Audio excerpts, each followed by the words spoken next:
Hey everyone, today we're trying to solve this problem called Subarray taking element sum of squares 2. It is a harder version of the easy problem in the same context called Subarrays taking element sum of square 1. In fact, it is a much harder version for the easy problem. I remember it's like less than 100 people were able to solve it during the contest. So it goes without saying that it's a bit hard in the context of interview questions, but it's an interesting problem. I will try my best to explain solution. So without further ado, let's just walk through the problem description first. So we're given a 0 index, find all the subarray in this given array. You can imagine the array is something like this, and we need to find all subarray. It could be just 1, 2, or it could be 2, 3, or it can be 3, 4, or it can be 1, 2, 3, or it can be 1, 2, 3, 4. All of these are valid subarray of these given nums. So what we're going to return is assume for each subarray we have the distinct count for each subarray. For example, this distinct count is 2, and this distinct count is 2, and this distinct count is 4, etc. So each distinct count, we don't just add the distinct count to the final answer, but we add the square of the distinct count. For example, there are 2 distinct counts here, we just add 2 square, and there are 4 distinct counts here, we just add 4 square, and eventually we just return the answer and modularity to this number. So that's pretty much all. There's not too much going on with the problem description, even though it's a hard problem. So let's think about how to solve it. Well, the most naive way to just go through all subarray, for example, if you like this, then we just go through every subarray starting from here, we'll visit here, here, here, and then you also consider the second index, and then all the subarrays starting from 2, and then all the subarrays starting from 3, and then all the subarrays starting from 4. So in this way, we can easily solve the problem, and we need to use the hash set as well. But if we take a look at the constraint, the size can be 10 to the power of 5. So this approach, even though it's worked, is not actually enough for us pass. So can we do it better? So let's consider this following example. Instead of calculating all the answer at once, just first consider all subarray starting at index 0. So in this case, it will be 1, which is a subarray, 1, 2 is a subarray, 1, 2, 3 is a subarray, 1, 2, 3, 4 is a subarray, etc., etc. We go through every element, and then we also need to keep track of the distinct count. So we need to use a hash set. That's the easy thing to do. We can do it in no end time, so it's fine. Let's say that we have come up with the answer for this sub-answer, which is all the subarrays starting at index 0 with the square. Let's set it at x. And now this x only contains the answer that start at the index 0 for the subarray. Now let's think about how can we use this x to help us calculate all the subarrays start at index 1, for example. So we assume x is all the answers starting from index 0, and what are those subarrays? It could be 1, right? It could be 1, 2, and it could be 1, 2, 3, could be 1, 2, 3, 4, 5, could be 1, 2, 3, 4, 5, 1, 2. So now if we want to consider, let's say x1, which is all the answer subarray that start from index 1 instead of index 0. So for this subarray, we just cancel that because it becomes an empty array, so we don't have to consider that for now. So let's take a look at all the other subarrays. So in here, we cancel this, we cancel 1, we cancel 1, we cancel 1, we cancel 1. So that is how it will look like after we move the pointer from index 0 to index 1. So in general, we can say that all subarray, it will going from 0 to I to 1 ...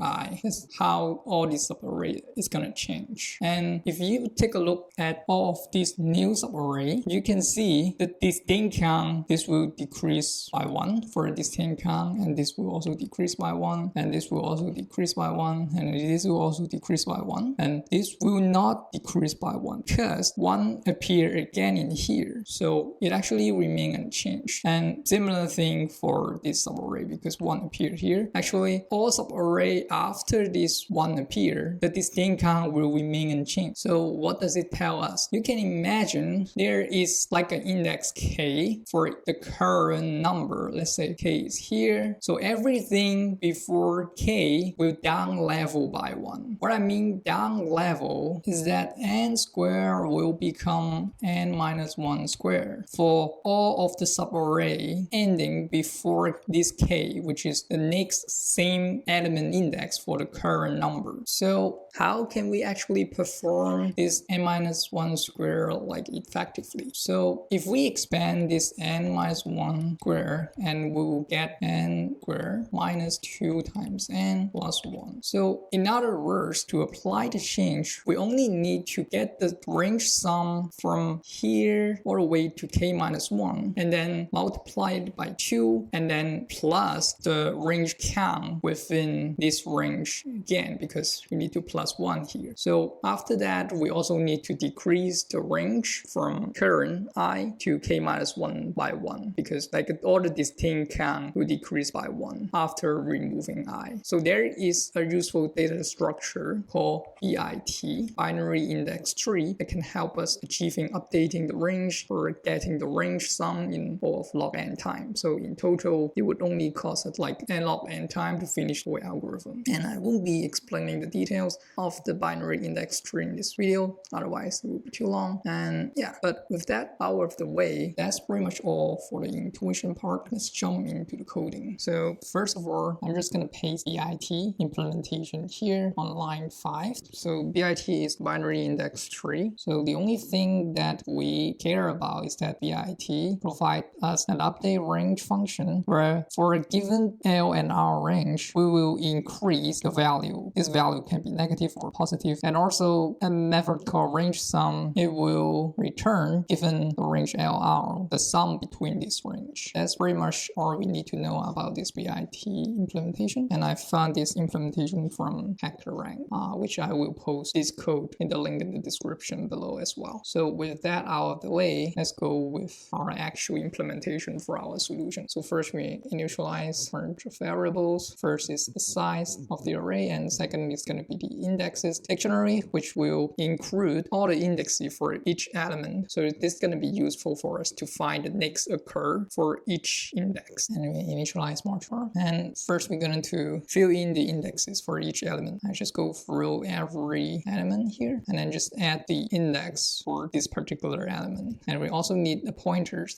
This is going to be useful for us to find the next occur index well. So here we initialize the BIT and also create a set, which will be useful for us to keep track of how many elements we have seen so far. And this now is equals to 0. So at first I'm going to calculate now as all the answers subarrays starting with the index 0. So again, we're going to loop every element in the array. We're going to add this current number to the set, and we also update our binary index tree. So basically here we just set this exact index I to be this value in the beginning. And this value will be the unique count that we have seen so far. And this now will be our subarray answer starting at 0.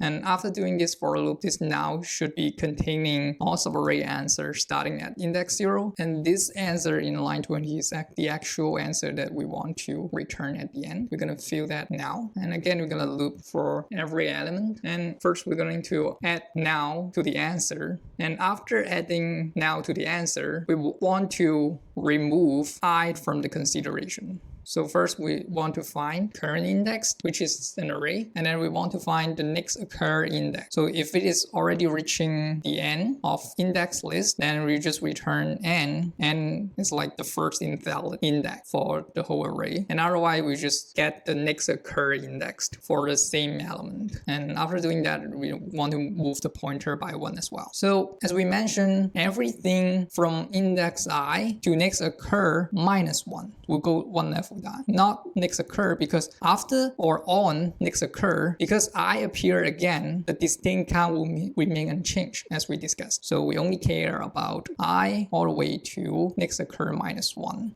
So if it doesn't occur at all after this current element, it will just return n. And then this will become n minus 1, which means that everything from current to the last element will go one level down. By one level down, I mean n squared become n minus 1 squared, which also is n squared minus 2n plus 1. So what we want to do now is to calculate this 2n. So first we're going to sum all the n from range I to next occur minus 1. We do this is basically how we're going to down level the range instead of doing them one by one. So this on line 28 is basically here on line 26, but in a range. So this is plus 1, but because we are doing the range, so we need to calculate the number of range, and this is 2n, and this is now is the original n squared. So after doing that, we need to update our binary index tree as well, because we already go one level down. So everything from I plus 1 to next occur minus 1 will have one less distinct count. So that's why we have to decrease them by 1. And finally, after this for loop is done, then the answer should be completed, and we can just return the answer here. So in total, the time should be n log n and the space should be on. So space on because of these indexes and also because of these pointers and this bit or this s. And for the time is n log n because of this loop. And inside we also need to do update range and range sum, which causes log n. And a similar thing goes for the loop starting at line 17. So that's pretty much all for the code. Let's try to run this to see if there's any error. Seems fine. So let's copy this and try to sub that on LeetCode. Okay, it is accepted. So thank you so much for watching, and I will see you next time. Bye bye.